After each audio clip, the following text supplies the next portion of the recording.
begin with a general overview of the Aquarius project given by our project coordinator, Aidan Fitzgerald. And following this, Annalie will provide more information on the upcoming calls for proposals, the call design and the application platform. Andrea will then outline the training opportunities available, and Peter will present the Aquarius data management and open science practices. And you will then have the opportunity to ask questions, and we will address all of the questions that we have time for today within the allocated time frame. And as mentioned, all other questions will be in our Q&A page on the Aquarius website. So I'll now hand over to Aidan Fitzgerald, our project coordinator, who will give the project overview. Thanks, Aidan. Thank you, Bernie. Good morning, everyone. So I'm the project coordinator for the Aquarius project. So just a little word about Aquarius. Aquarius is a Horizon Europe funded program with 45 partners with an overall budget of 14.5 million. And it's running for 4 years and starting from this March 2024. So the aim is to provide access to a comprehensive and diverse suite of integrated research infrastructures to address challenges and explore opportunities for the sustainable of our marine and freshwater ecosystems. So you can see a snapshot there of the areas covered. So we have 45 partners from 18 nations. So you can see it's quite a large project ranging from Greenland to Greece and Ireland to Norway. So it's a very large program with a very large group of very experienced partners. So next slide, please.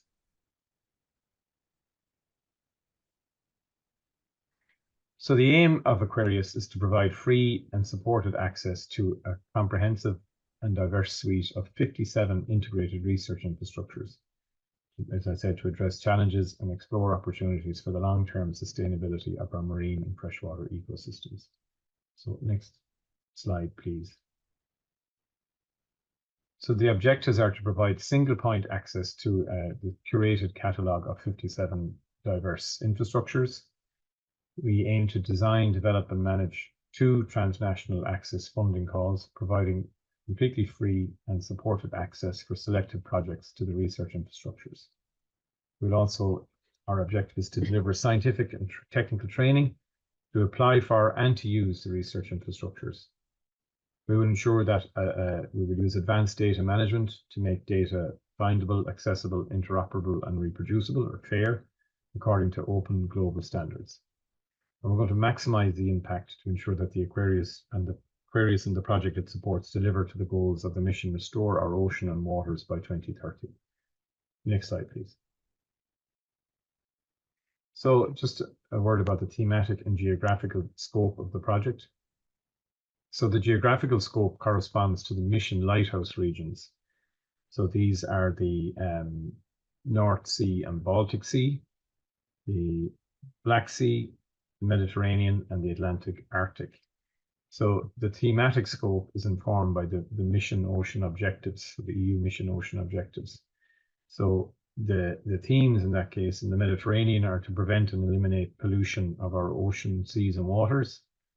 The Atlantic, Arctic and the Black Sea, and the aim of protecting and restoring marine and freshwater ecosystems and biodiversity. The North Sea and Black Sea is to make the sustainable blue economy carbon neutral and circular.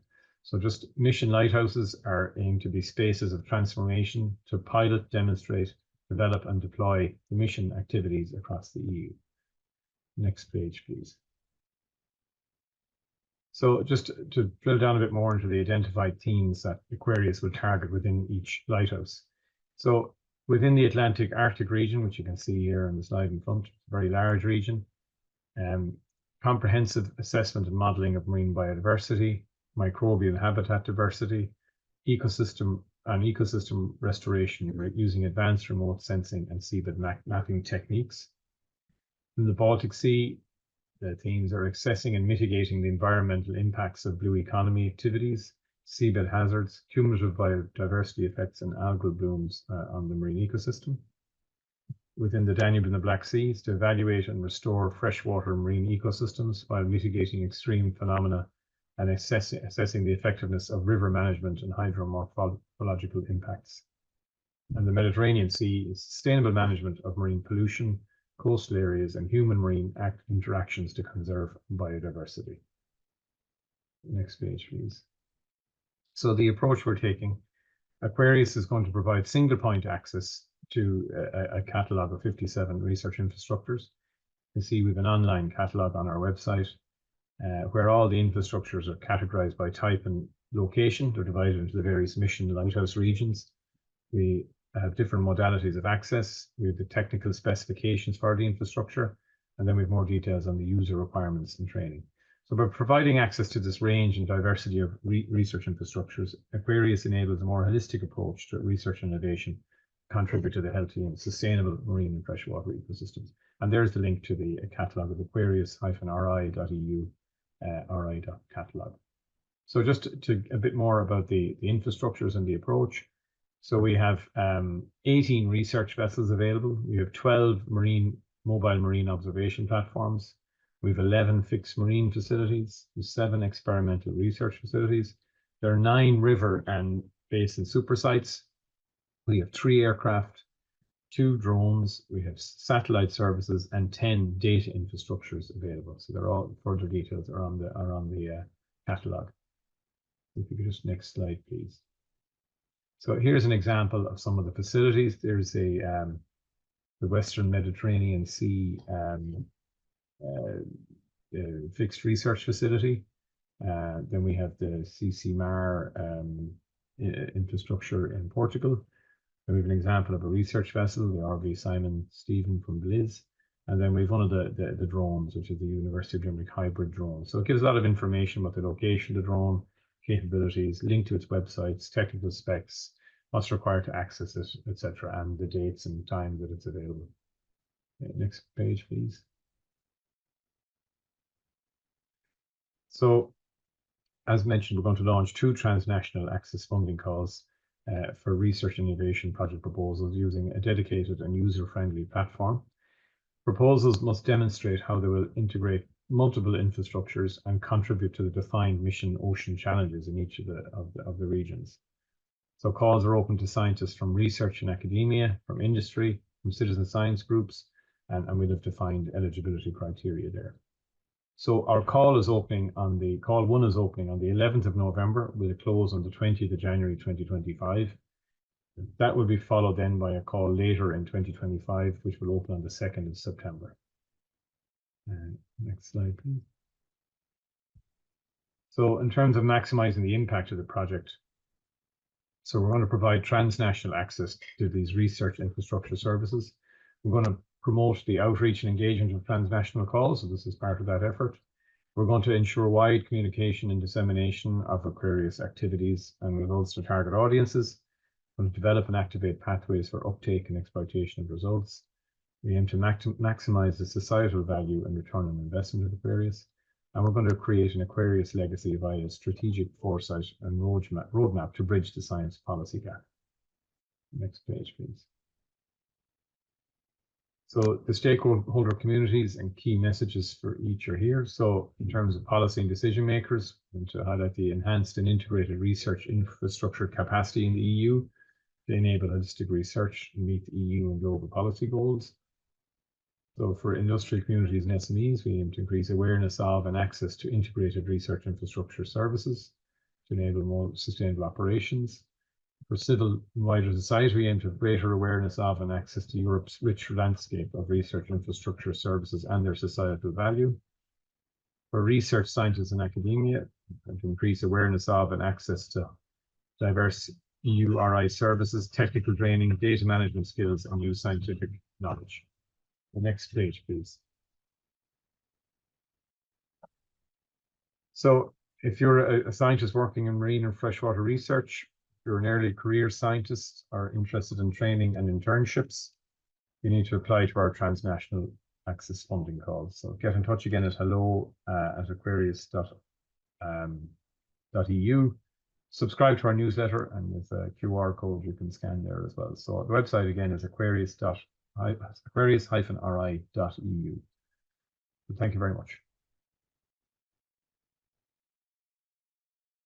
Okay, thank you, Aidan. So I'd now like to introduce Annelie Strobel of the Alfred Wegener Institute in Germany. So Annelie is leading the call design, management, evaluation and access platform work package in the project. Thanks, Annelie. Thank you, Bernie. Good morning, everyone. My name is Annelie Strobel. I work at the Alfred Wegener Institute, which is based in Bremerhaven in Germany. And I will talk about the calls for proposals and how we designed the AQUARIUS Transnational Access Calls, as well as the application platform for the calls. Next, please. The transnational access that AQUARIUS is supporting is the one that integrates the use of multiple infrastructures, about which you've heard before in the presentation, and access that contributes to the goals and the challenges of the Lighthouse regions and the EU missions, restore our oceans and waters by 2030. And they have to take place and align with the concept and the regions of the EU mission lighthouses, which is the Atlantic and Arctic, the Baltic and the North Sea, the Mediterranean Sea, and the Danube River. Next, please. The transnational access that AQUARIUS is offering is providing successful applicants physical, remote, or virtual access to research infrastructures from other countries than the one that the applicant is based in. The remote and the physical access is based on applications with scientific proposals, and only scientifically excellent proposals will be supported and granted access to the research infrastructures, but only from other countries than the country where the main applicant is based in. Please go back for a second. Yeah, the access provides the researchers access to state-of-the-art facilities, equipment, data, and samples, and also increases networking in the EU lighthouse regions, and it strengthens also the cooperation with the lighthouse regions and beyond, and aims to foster exchange of knowledge and skills. We can grant up to 20% of our access units to users also from non-EU countries, and the successful applicants can get all the access costs covered by AQUARIUS. Next, please. The transnational access types that are offered in AQUARIUS is first the in-person transnational access. So here you can get free of charge access to infrastructures if you are selected for funding. This includes logistical, technological, and scientific support for accessing the infrastructures. Then we have the remote access, which is an access where you don't actually visit the infrastructure yourself, but instead the staff of the infrastructure conducts the study for you and collects samples for you. And then we have also the virtual access, which is free and open access to stations data and databases, which is for everyone without having to apply for access to these transnational access calls that you just heard about before. What is not covered in the transnational access is salary, so hiring people, and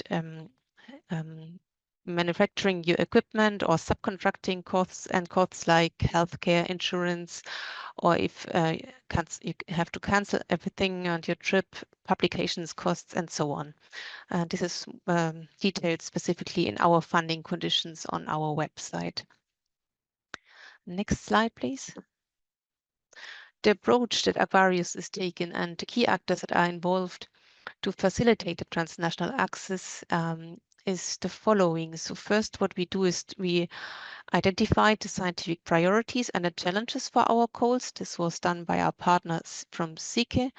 Then we define 2 super integration calls with teams for the lighthouse regions. So we, as you heard, we will have 2 calls, which is the regional Lighthouse Access Call and the super integrated Lighthouse Access Call. This was done by our partner CNR. And then we developed a central application and evaluation process. This involves the call management office based at the Alfred Wegener Institute and the transnational access platform, which is developed by ENCODE. And then we perform the scientific evaluation, which is overseen by a scientific expert panel. And the scientific evaluation of the applications is done by external experts that were recommended by the scientific expert panel. And then we have also an operational expert panel with operators from all the Lighthouse regions that check all the applications for the logistics and the logistic feasibility of the proposals. Next slide, please.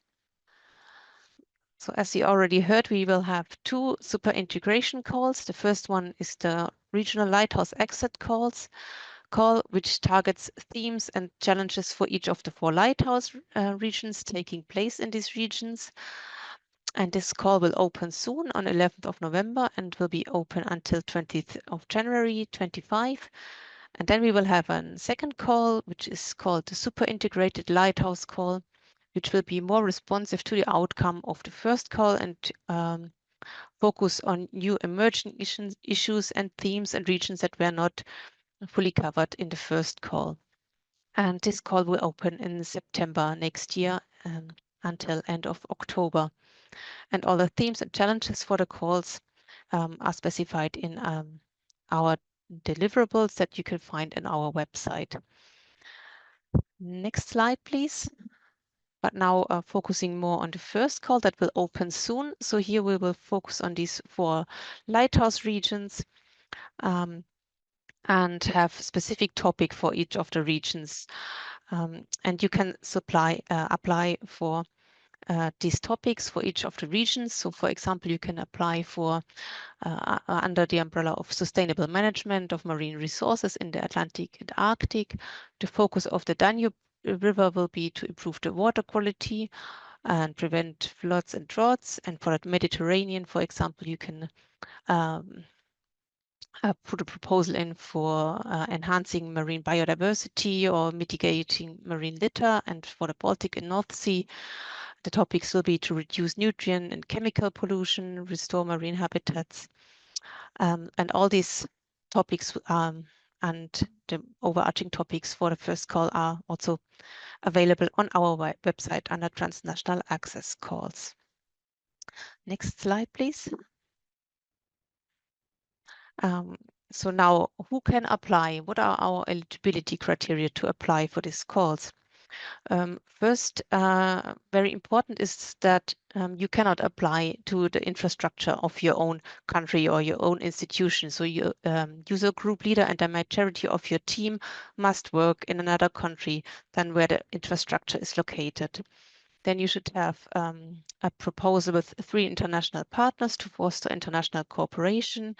You must be allowed and willing to disseminate your results. The user group should, of course, have a appropriate scientific expertise to conduct the proposed work. Then your proposal has to align with the call themes and the objectives that I've just shown you. And we can only grant access to our infrastructures to groups where the majority is not from the EU of 20% of the total access units. But in general, yeah, and also the integration of multiple infrastructures, also the involvement of citizen science and also applications from early career researchers is strongly encouraged, even though it's not an eligibility criteria. Okay, next slide, please. So important now, how can you apply for these calls? We have a nice page on our website under TA calls where you can find a nice guideline how to apply. So we recommend first to read the guidelines for applicants where you can find all the information on the funding and how the application works, what are the eligibility criteria, etc. And then the application will be handled via the AQUARIUS Transnational Access platform. So you should register there to create an account and then contact the infrastructure operator of the infrastructure you want to access as early as possible in the application phase, not just one day before the call closes, to really check if your work can be conducted as you are proposing in your application. And then you complete your application in this access platform. And here you have to provide a research plan of 10 pages, a CV and an initial data management plan. And if you are an early career researcher without a PhD, you also have to provide a letter of recommendation. And in the end, submit your application before the deadline. After the deadline, we cannot accept any applications anymore. Next slide, please. So here's just a brief overview of this transnational access platform that we are using. You will find a link there on our website, and here we manage all the applications from the call opening and also later to the reporting of the funded proposals. So here you will find the open calls on this platform. Next slide, please. And yep. Next, please. Oh.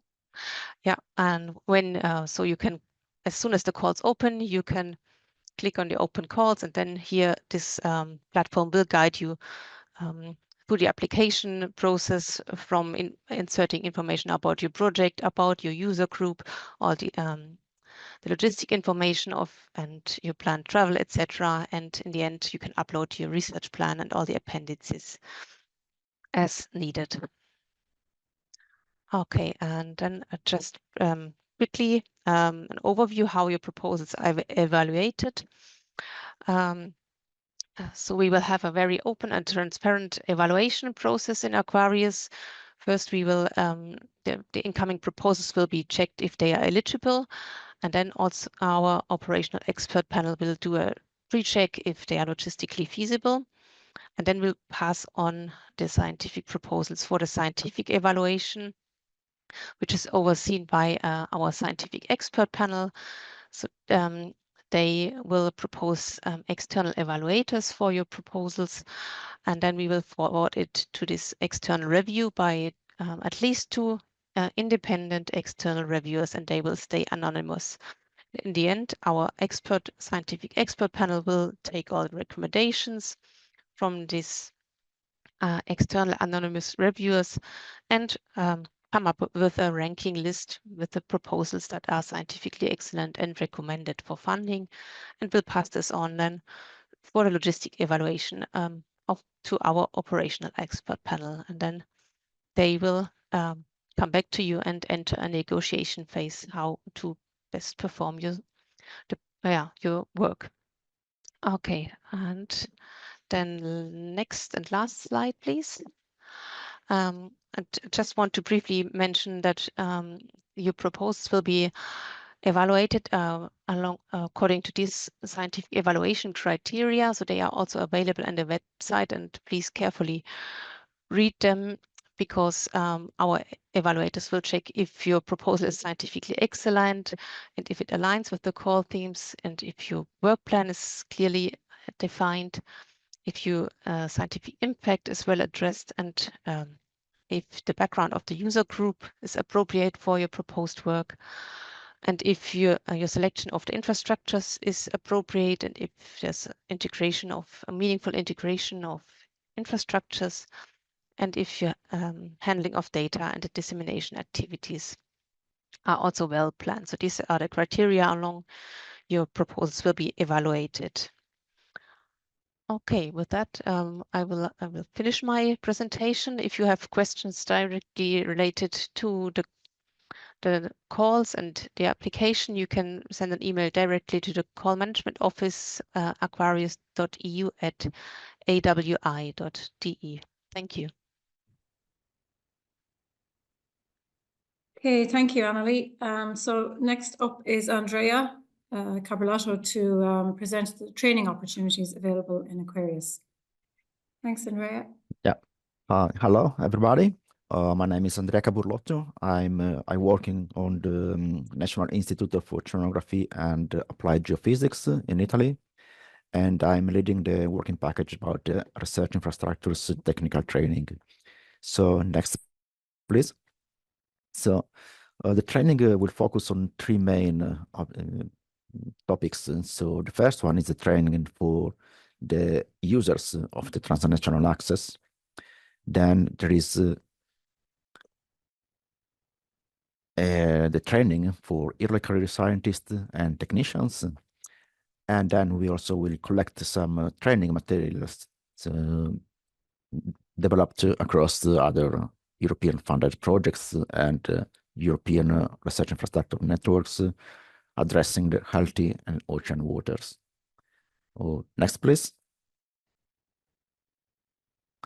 So the training and support for the TI users, we sent questionnaires to each research infrastructures operators in order to obtain information on the need for specific training, if necessary, and also the possibility to organize specific training if requested by the users.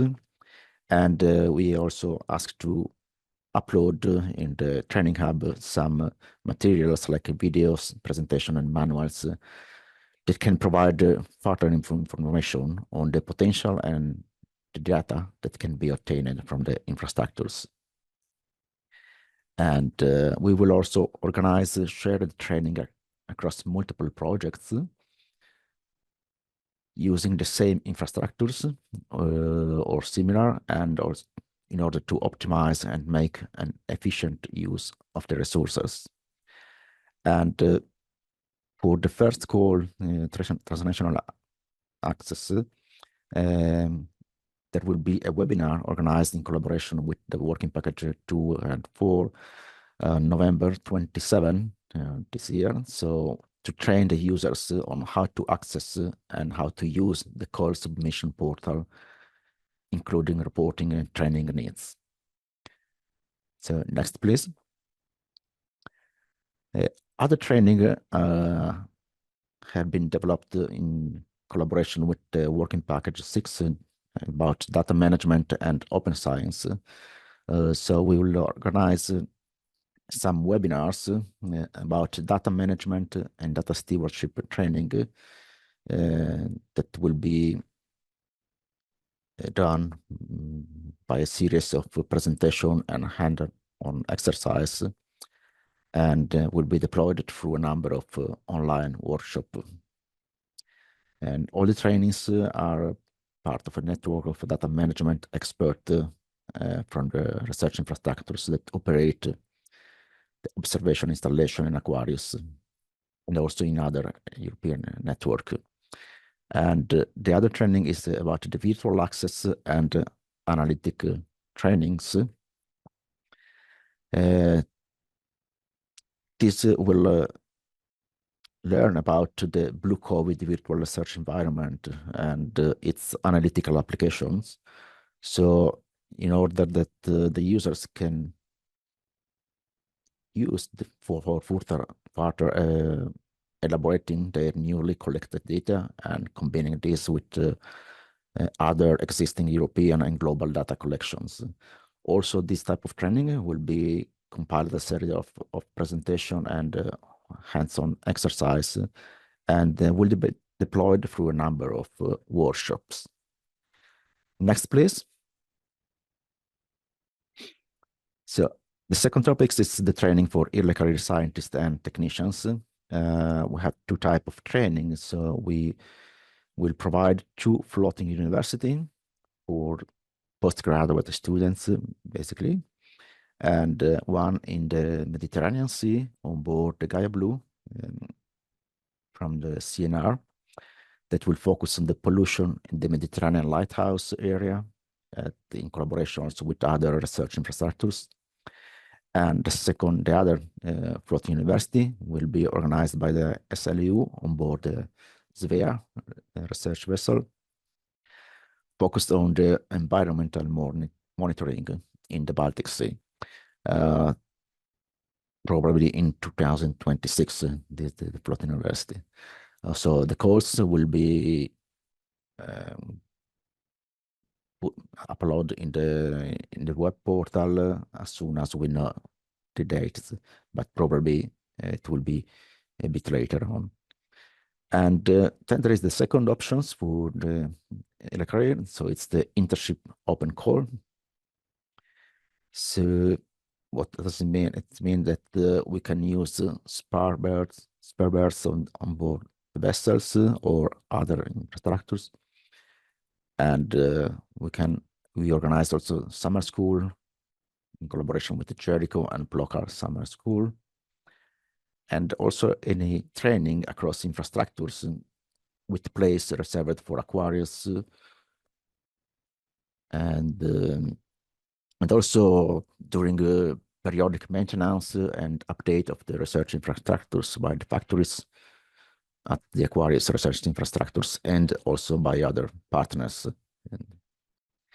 And to access the internship, there is an open call that will start the 1st December 2024 and will be open until the 1st December of 2027. So there is just a form to fill in and where you can ask what infrastructures or type of training it's necessary or do you want to attend. Next, please. So all this, the training, all the material collected from the TI users for the training of young scientists and technicians, as well as also other projects from European funded projects will be collected within the training hub in the Aquarius. So all the access platform that will be registered in November 27, I remember, or the training for the research infrastructure users, all the material from the Floating University and internship, data management, and virtual research environment. So all this material about this training are in the training hub. And that's all for me. And thank you for. So please contact me for any information or further information about training and. Thank you, Andrea. And our final presentation today will be given by Peter, who is based with Maris, and Maris are leading the data management and open science practices work package in the Aquarius project. Yep. Peter? Okay, good morning, everyone. Yeah, you already introduced us. So we will be coordinating the work on data management and open science. All this work in the TA activities that will result into new data flows, and I will present you how we foresee to guide that data to reach the end users in the end. So next slide, please. First, some background. TA activities are, of course, not the only ones generating data. There's a lot of data acquisition going on. This figure about the amount of 1.4 billion euro per year spent on marine data acquisition is already quite some years old. So I can imagine with inflation that this is much higher by now. Yeah, all this data are generated to fulfill certain research activities, industrial activities, fit to EU strategies, and then we want this data to be used first and reused after. Next slide, please.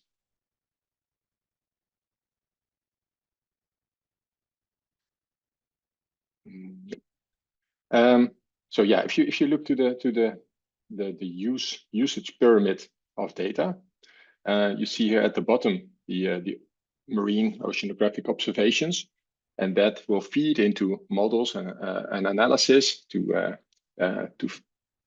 for the first time use and to make predictions, to do the day-to-day work. That will be then aggregated into products and published by services, and in the end it will be transformed into knowledge, information, wisdom, even for decision making. So it's really a pyramid. It adds value the higher you get, but it will be less. Next slide, please. And this slide shows, if you have in mind this pyramid that I showed before, the organization, how it's done now in Europe. At the bottom, we have, of the left picture, we have all these observation data being collected. And then in the middle, we have what we call EU aggregators or thematic aggregators. Well, you see all the names, a lot of acronyms if you're not used to them. Familiar ones are CDataNet, EMODNet, Copernicus Marine Service, of course, but there's also thematic ones like ENA on nucleotides, and your Argo for the floaters, ICOS for carbon data.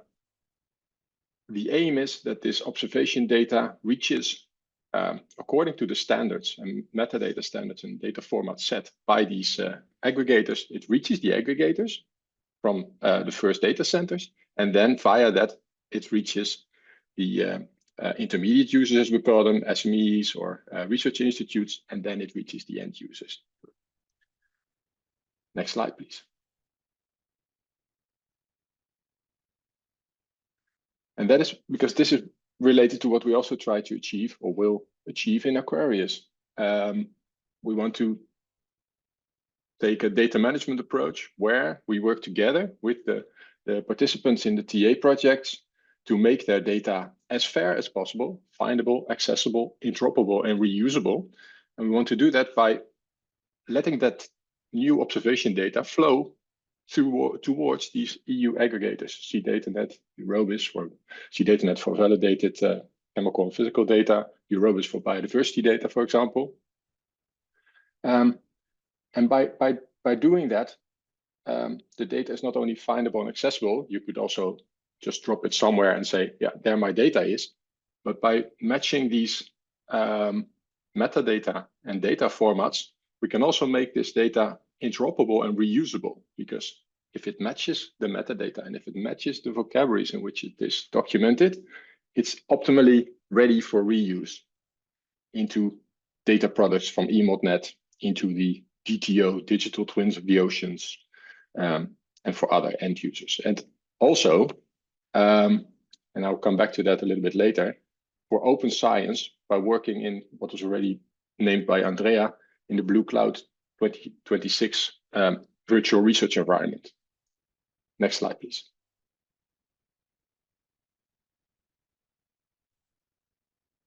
So this is in 2 slides summarized how we want to actually do this. As I said, we want to make this data openly available, the TA data, the data from these activities openly available in line with the FAIR principles, so to make them fit for uptake in these aggregators. How we will do that? By supporting the TA scientific teams by 16 expert data centers with specific expertise on each of these topics. And most of these are national data centers, National Oceanographic Data Centers, NODCs. They're geographically spread over Europe, and they have the experts in-house to work together with the TA undertaking teams to help them to manage their data. Yeah, and that starts already at the moment that the proposals are being awarded. Then we already check what kind of data will it produce, what are the thematics, and how we want to approach that. Next slide, please.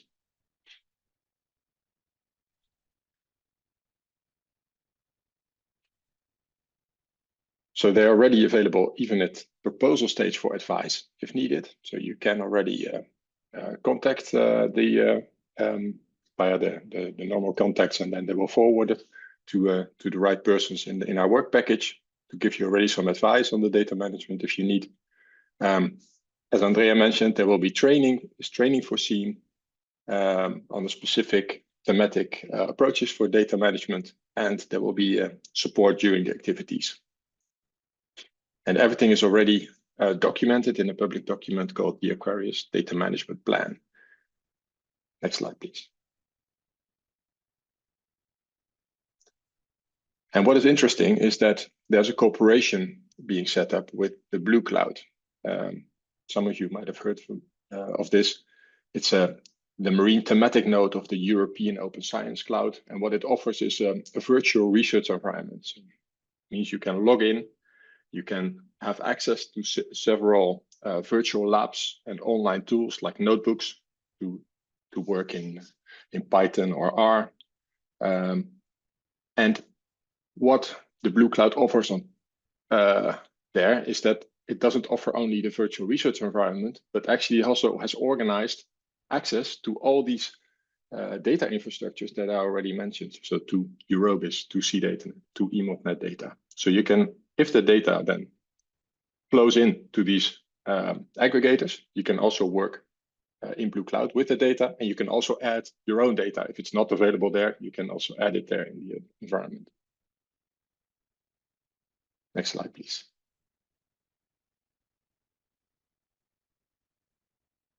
So summarizing all of what I mentioned before, we will implement best practices in open science, because everything you do in Blue Cloud, you can also share with others. So it's fully open and retraceable where it came from. By working on fair data, we have a mandatory open data strategy. So all data needs to be published that is collected. Scientific teams will be invited to make use of this Blue Cloud virtual research environment to work with the data, and all metadata and data will become part of the European and global data infrastructures that I mentioned. Thank you.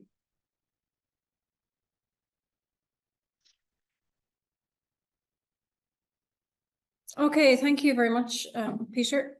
So we'll go directly to our Q&A session. We have received a number of questions in the Q&A functionality.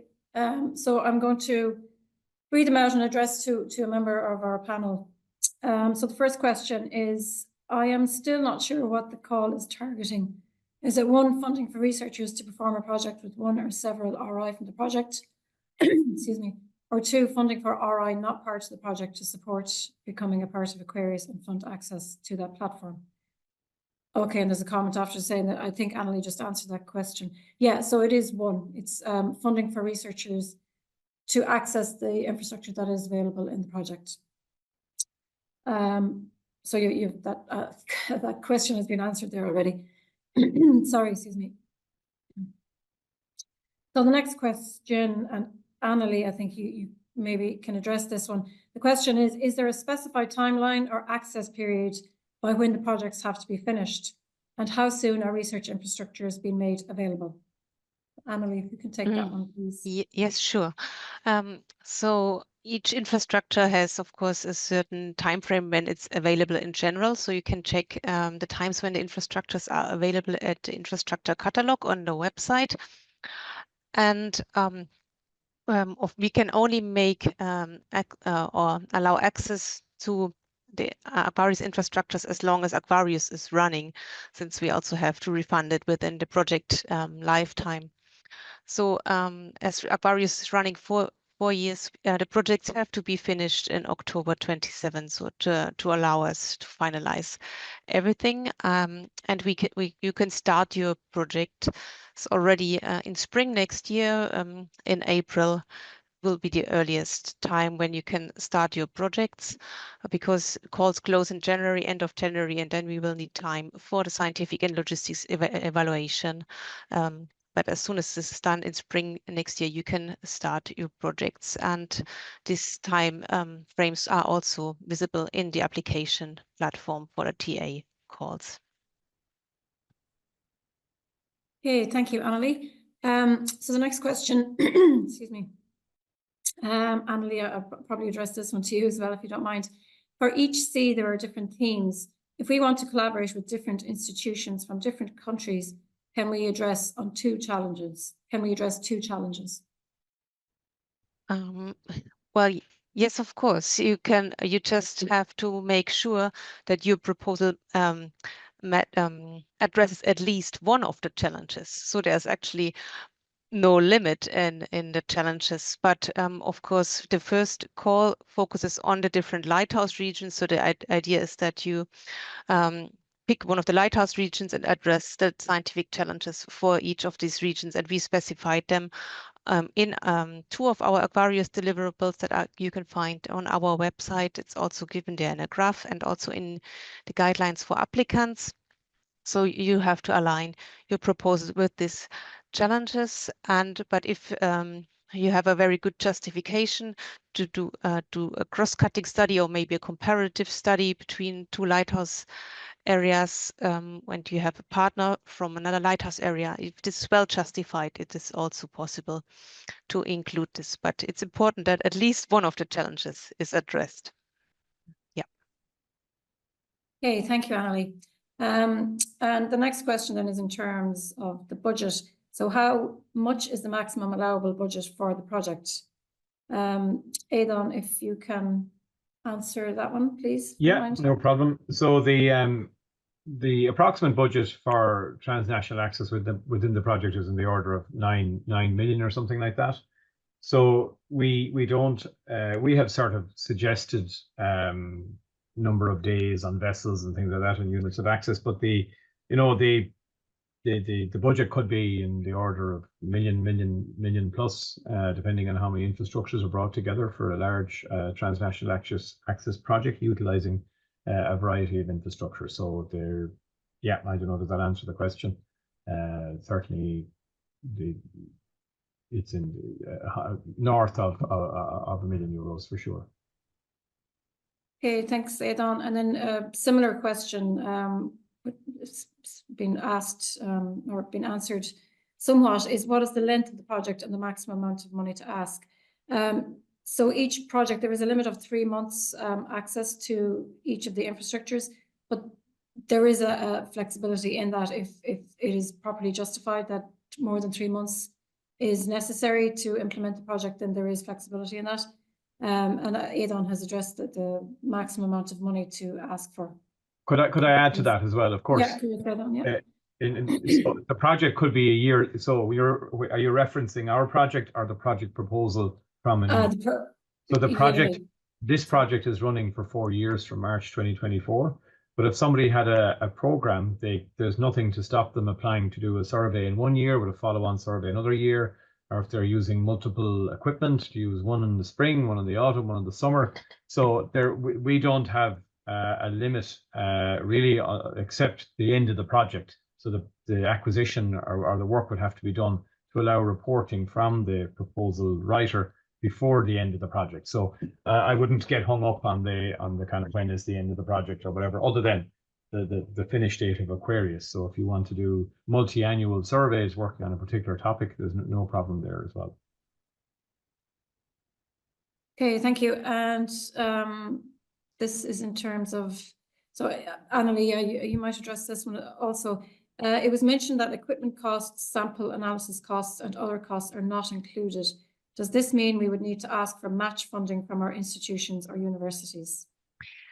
Yes, in fact, so what Aquarius cannot fund is the research that you have to do after your transnational access. So when you bring back your samples, etc., Aquarius cannot support the analysis of the samples or the data analysis. So I mean, you don't have to have much funding, but you need to make sure that you have also funding to analyze your data afterwards, so that they can be published, because we also want to make the data collected accessible. Yeah, I think Aidan, maybe you want to add something? Yeah, but of course we have some fixed laboratories that provide services that could be utilized to analyze data or samples acquired within the project. So basically anything we're offering, any equipment, so we're offering a lot of equipment as well, such as gliders and ROVs and drones and all that, they are all included.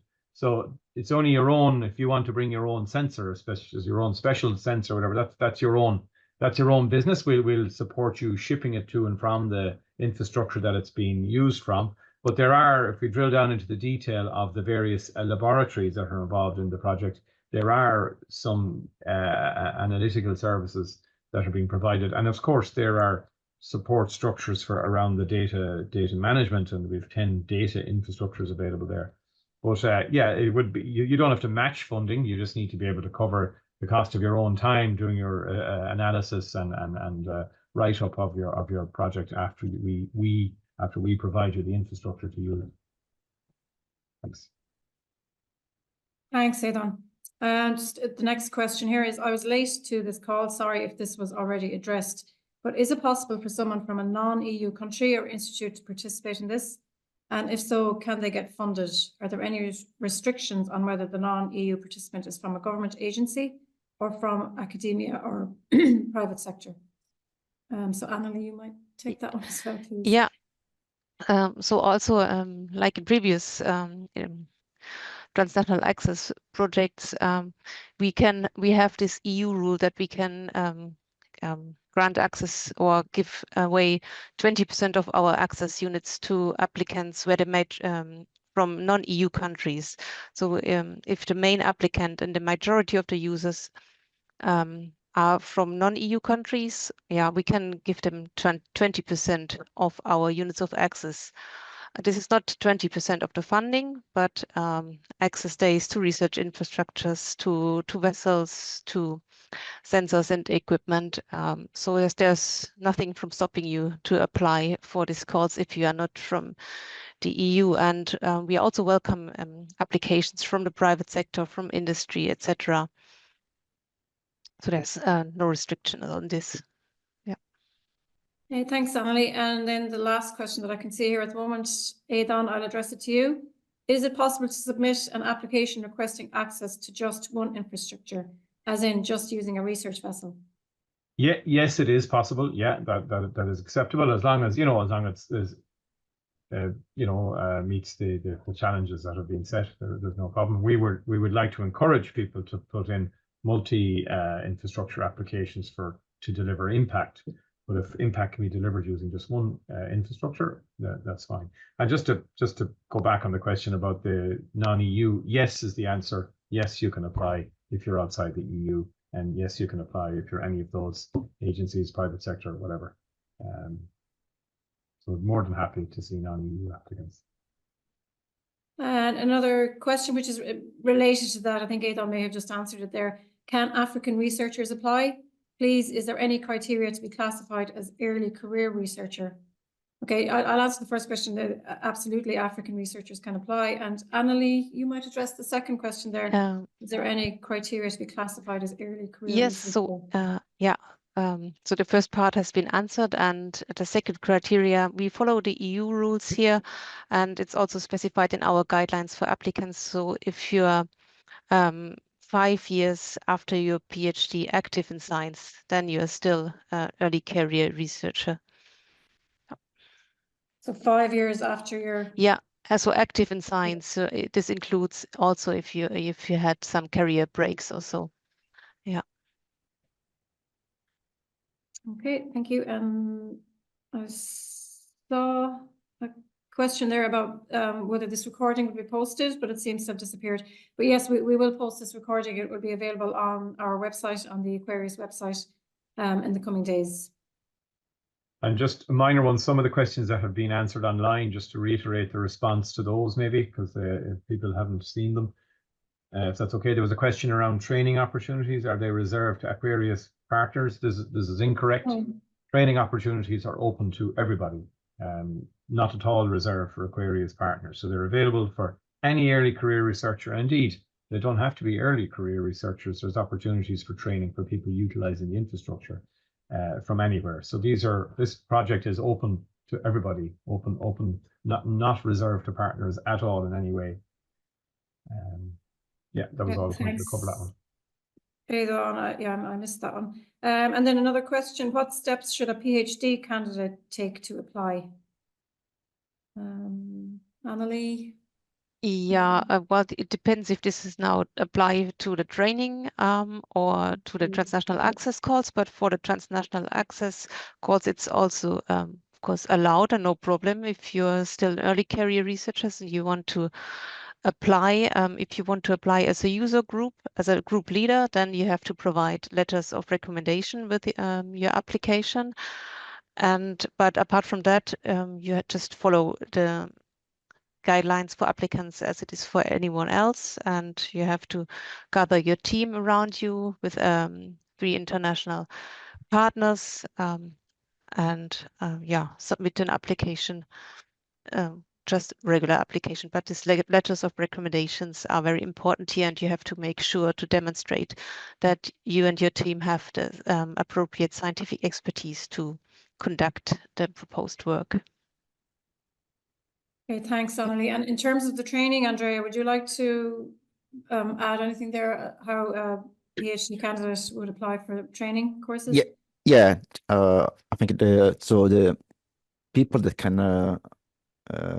attend the training are from they just should be postgraduate, let's say. Okay, so if you have a master, or if you are attending a master or PhD or a postdoc, everybody is welcome. And of course, the type of training you will prefer to do, it's available and no problem. Also for non-European, of course, there is a partial budget that will reimbursement some expenses, but not all the expenses. So for the non-European attenders, the training, just check this one. Okay, thanks, Andrea. And just to add to that, we're currently preparing the training guidelines and that for which will be available on our website in the coming weeks, I guess. Yeah, the first the open call will open on the 1st of December, and there is just a form to fill in. It's quite easy, just some information about you, your career, and what is your job, and what is the type of training you want to attend. And then, of course, we will, when we have some opportunity from the infrastructures for summer school or everybody, of course, we will evaluate all the specific training needed, and together with the operators of the infrastructures or for the summer schools, and we will evaluate all the applications and select the best.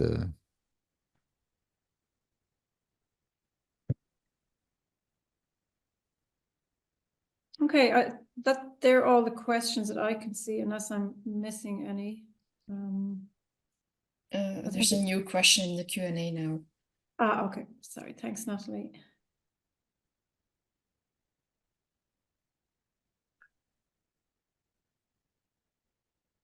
Okay, is the flexibility on the number of days a particular infrastructure is being made available? I see some vessels are only offering 10 or 15 days, but is this negotiable?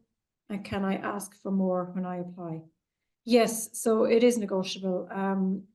In order to prepare the budget for the project, we had to estimate the number of days that infrastructure would be made available.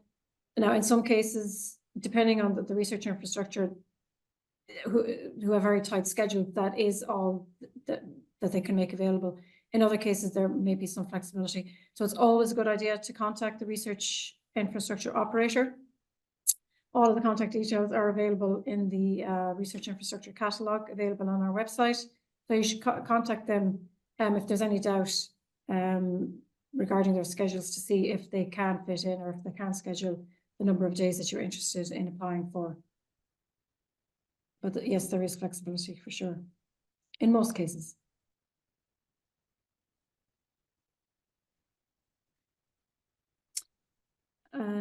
Okay, there's one more question there. Regarding the restriction on not being able to access infrastructure within your own country, does this just apply to just the group leader or for all international partners on the proposal? For example, an Irish partner is not leading, but on the proposal, could you access Irish infrastructure or not? Aidan, can you take that one maybe? Yeah. Obviously, we have to be practical in terms of a large project with multiple infrastructures. You know, as long as the lead partner is not from the country that's applying, that hosts the infrastructure, this should be fine. I mean, you're going to have if you have multi-country partners, you're always going to have a partner from one of the countries. But if the lead applicant that's applying, or the lead PI for that particular element of the proposal, is not from the country that it's being that the research infrastructure is based in, that should be fine. But what we don't want is, like, for example, where you have 15 Irish researchers and one, for example, Spanish researcher leading an application for an Irish piece of infrastructure. So this needs to be sort of fair and reasonable, if you know what I mean, and follow the spirit of what we're saying, is that you're trying to access something from outside your own country in the main. Okay, thanks, Aidan. I just noticed the time. We've run out of time. We've stuck to exactly the hour that was allocated. Thank you all very much for your participation. If there are any questions that we haven't addressed today, please check our facts section, or there are a number of email addresses, as I said, for each of the infrastructure operators, and also a general email address for the call management office, for ourselves, the coordinator here in the Marine Institute, and through the website. So please reach out if you have any further questions. And thank you all again for joining us today.